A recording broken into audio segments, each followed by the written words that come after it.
Það ætlum að halda áfram hérna í föstudagsþættinum og næst komið að því að tala brothættar byggðir og síðustu kvöldmáltíðina og sjá hvernig þetta tvennt tengist. Vertu velkomin til okkar. Takk fyrir það. Byrjum kannski aðeins að tala maður heyrir stundum þetta fyrirbæri, brothættar byggðir. Hvað þetta fyrirbæri? Já, brothættar byggðir verkefni sem var farið af stað með árið 2012 að Byggðastofnun á Raufarhöfn og var svona pilotverkefni þar og þessu verkefni ætlað að styrkja byggðir sem eru búin að vera í vörn í mörg ár og á Raufarhöfn raunin að verða svo að þar hefur fjölgað fólki og aldurspíramídinn hefur aðeins batnað. Hann var orðinn afar svona tæpur það sem að hjá unga fólkinu sko og mörg markmiða nást en það þarf alltaf meira til og þessu sem sagt þetta sett þannig upp að nú í dag þetta á 6 stöðum á landinu og það verkefnastjóri ráðinn í hvert verkefni og honum síðan ætlað að vinna eftir markmiðum sem að íbúaþing setur í rauninni. Svona. Þú fluttir á Raufarhöfn frá höfuðborginni, þetta er 2 ár síðan. Hvernig kom þessi ákvörðun? Hvers vegna ákvaðstu að gera þetta?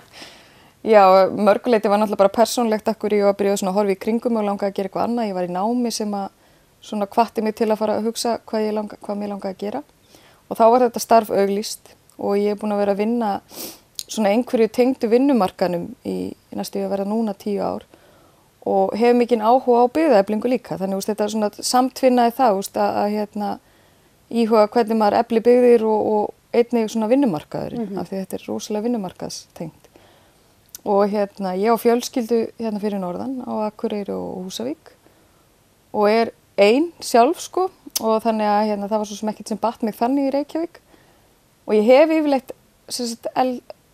verið að eldast við starf eða mér finnst, ég langar að vera skemmtilegu og krefindi starfi og þegar ég fekk síðan bara jáið við að ég fengi þetta starf þá var þetta bara frábært og ákvað að flytja. Hefur eitthvað komið þér á óvart í þessu? Varðandi að flytja á Raufarhöfn eða við verkefnið? Já, bæði kannski bara. Það kannski tengist vantanlega. Að vissu leyti, varðandi verkefni kannski bara, það kemur mér alltaf sífellt óvart hvað, maður heldur ofta að þið opinbera sé með allt svo á hreinu og þegar þú leggur upp með eitthvað verkefni þá fær maður einhvers konar ramma og það búið að ákveða þetta héðan en þú veist, baklandi var rosalega lítið. Já. Svo rosalega gott fólk sem stendur að þessu og Byggðastofnun stendur á bakvið þetta en að sama skapi vantaði aðra stofnanir þekkt ekki til og eitthvað svoleiðis, það kom mér svolítið óvart, svona starfsumhverfið. Það kom mér mjög skemmtilega óvart hvað ótrúlega öflugt fólk út á landi. Svo þarf bara að vera það. Það ekki það margir, það get ekki ótrúlega margir gert eitthvað pínu, heldur bara, þarf eiginlega hver og einna svolítið að sinna samfélagin og taka til sín, sko. Það fannst mér mjög áhugavert. Sumir einhvern veginn bæði í starfi og svo í þessu félagi og svo sáu þið líka Þorrablóti og svo voru þið líka að starta kaffihúsi eða, ég alveg, ok, gott. Ég veit ekki, við að búa svona litlum stað. Ég hafði áður búið á Eskifirði, þannig ég held ég væri bara nokkuð sjóið í þessu. En að búa á 200 manna stað krefjandi af því að þetta bara svo lítið. Já, bara eins og 2 fjölskyldur eða eitthvað. En þú tengist bæði Öxarfirði og Raufarhöfn. Hvað að gerast þarna? Fyrir þá sem þekki ekki neitt? Já, eitthvað að gerast þarna? Já, nei, það nefnilega skemmtilega við þetta. Og eins og ég segi að Raufarhöfn hefur aðeins verið að stækka, ekkert mikið en það bætist í. Og á Raufarhöfn náttúrulega fiskvinnsla aðal undir staðan en það búið að vera núna svo skemmtilegt að það var stór blokk sem var í mörg ár mikill þyrnir. Það var var ekkert búið að gera við hann og hún stóð bara þarna eins og ég veit ekki hvað sko. Og myndi mann bara á leiðilega tíma, þegar fólki var að fara og það vantaði fólk og svona og nú búið að kaupa hana og það verið að gera hana upp og það að seljast íbúðir þar og leigjast út. En það var verið að segja upp fólki í fiskvinnslunni á Raufarhöfn, hvað 10-12 manns? Já, 6-10 manns, já og það reyndar ekki gengið í gegn en það liggur fyrir að ef þessi minni fiskvinnslan fær ekki neitt byggðakvóta þá á hún mjög erfitt með að reka sig og þannig að já, það allt eins líklegt að það gerist því miður.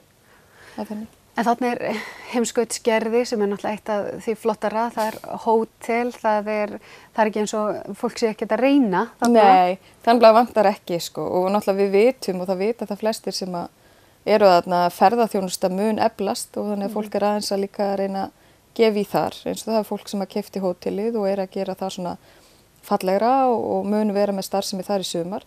Heimskautsgerði alltaf að bæta þess í. Þau eru núna fengu stóran styrk til að halda áfram og þetta á eftir að verða mikið svona aðdráttarafl. Þarna rannsóknarmiðstöð líka með fugla. Já. Eða svona náttúru og fugla og hún að draga mikið að líka.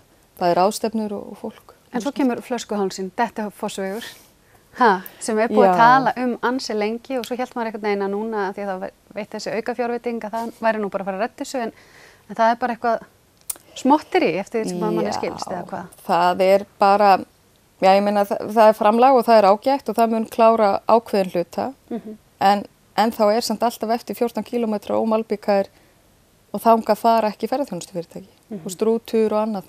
Þannig að í rauninni við erum að fá kannski, nú man ég ekki alveg töluna en cirka 3-4 sinni fleiri ferðamenn að Dettifossi heldur við fáum í Öxarfjarðarhérað. Þannig að jú, það klárlega flöskuháls og þetta afar leiðilegt mál af því einhvern veginn þarna kemur inn í að á bakvið brothættar byggðir var einhvern veginn ekki sá stuðningur sem ég bjóst við til dæmis. Þú veist, maður bjóst einhvern veginn við að það yrði svona allt keyrt í gang til að reyna fókus á þessa byggð þá núna.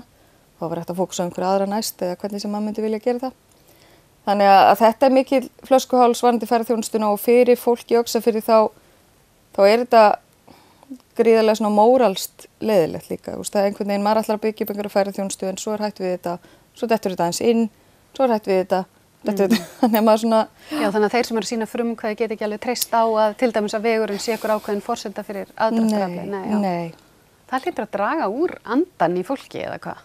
Það gerir það, og þetta dáist maður bara að fólkinu hvað hefur samt svona ekki látið deigan síga, en það gerir það, jú, og að vitingunum, fólki bara hérna rétt hjá, en það kemur ekki af því að þarna 14 kílómetra spölur ómalbikaður og þau eru ekki að fara hérna rosa langa leið til að komast hérna til okkar, þetta alveg, þetta fatalt sko. Á sama tíma og það verið að tala að dreifa ferðamönnum, að það sé allir að drukkna í þeim á suðvesturhorninu viljum samt fá gjaldeyristekjurnar inn í landið, en þannig að þetta svona meiri orðin á borði. Já, það það. Og í mínum augum þetta afar furðulegt af því ég skil ekki af hverju þið nýti ekki innspýtinguna frá ferðaþjónustu til að efla byggðirnar í leiðinni. Þetta bara svona, þetta fer algjörlega saman.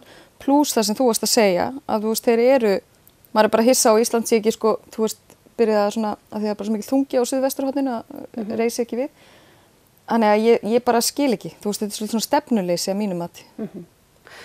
En síðasta kvöldmáltíðin? Já, það æði. Það, og ég segja frá því. Já, endilega. Já. Það sem sagt þátttökulistaverk sem að tvær listakonur, Steinunn Knútsdóttir og Rebekka Ingimundar í rauninni bjuggu til út í Lettlandi upphaflega. Fengu síðan styrk til að gera þetta á 4 stöðum á Íslandi og að gera þetta á Raufarhöfn og Höfn í Hornafirði og Bolungarvík og Reykjanesbæ. Og þetta þannig að fólk kemur til okkar á skírdag til Raufarhafnar. Þetta ágætis svona skírdagsrúntur og þar færða svona endurspegla líf sitt og fer að hugsa ástina og söknuð og alls konar svona hluti. Og þau eru reyndar alveg 4 í þessu og það búið að búa til svona smá gönguleið á Raufarhöfn og þú labbar þar og íhugar og þú labbar einn og ert að íhuga og það ekki talað í þessu verki. Gengur þannig gegnum þessar 12-13 stöðvar og hverju stöð færðu smá svona endurspeglunar-verkefni. Þetta aðeins að horfa inn á við. Og svo endar í síðustu kvöldmáltíðinni. Þetta alveg magnað. Og þau eru búin að koma til Raufarhafnar og tala við Raufarhafnarbúa og fá að vita svolítið mikið þeirra líf. Þannig að stöðvarna líka endurspegla þetta svona samhljómur þar á milli, lífið hjá Raufarhafnarbúum og líka bara upplægið í verkinu. Og þetta mjög spennandi. Já, nákvæmlega. Og allir sem geta tekið þátt eða eitthvað? Já, sem sagt við náttúrulega erum ekki það mörg á Raufarhöfn og margir verið í fermingarveislum og svo afgangur verður að hjálpa mér í verkefni. En þannig að við erum í rauninni að setja þetta upp fyrir aðra gestugangandi. Og getur komið hérna úr af nágrenninu og hérna. Og maður þarf að bóka tíma samt, Já, ok. Þannig að setja skipuleggja gönguferðirnar. Og hvar bókar maður? Já, það er hjá mér í hérna og símanúmerið er gefið upp í auglýsingum og það er bara, ég er mjög spennt að sjá. Nákvæmlega. En svona að lokum, hefurðu trú á svæðinu eða heldur að það sé of mikil gjá á milli þéttbýliskjarna og síðan þessara brothættu byggða? Vá, erfið spurning. Ég sko hef trú. Það er og hún hefur ekki, hérna, ég hafði meiri trú þegar ég kom fyrir 2 árum enda uppfulla eldmóð og rosa spennt. En ég hef ennþá trú og hún hefur í rauninni svona, trúin er svo að, þú veist, þetta svæði muni klálega halda sér og það mun gera það. Á svona þeim fórsendum sem það hefur. En að mínum mati náttúrulega þarf að koma meira til frá ríkisvaldinu og ekki þá sú hugsun að það sé verið að gera það fyrir svæðið eða fyrir íbúana beint, heldur fyrir Ísland. Þú veist, ferðaþjónusta er bara svo stór hluti af okkar gjaldeyristekjum og öllu að hérna, við megum ekki missa það, bara af því við getum ekki veitt þeim annað. Eða sérst, beint þeim annað. Já. Þannig að það er bara fatalt að fara ekki að hugsa út í þessa byggðir einhvern veginn. Það er nóg að sjá, það er nóg að gera og það er fullt af ferðamönnum sem vilja fara í sko svona slow hérna, ferðamennsku og annars líkt á sjá fuglana eða það þarf ekkert að gera eitthvað rosa grandiós sko. Þetta er bara beina fólkinu okkar. Nákvæmlega. Og þetta er ekki að kosta smá í byrjun en guð hvað við munum sko græða því sem þjóð og ljóta á notenda orð en við munum gera það ef við höldum rétt á spöðunum sko. Nákvæmlega. Kannski gullið tækifæri til þess að bæði efla byggðirnar og dreifa ferðamannum. Algjörlega. Ég skil ekki akkur þetta er ekki gert sko. Slarrut. Það er af því að kosta pening núna og þá eitthvað, en já. En þetta kom út í kosmósið. Já. Gangið vel með þetta allt saman. Takk hérlega. Ekki missa trúna. Nei, klálega ekki. Takk hérlega fyrir mig. Og við höldum áfram í föstudagsþættinum rétt á eftir.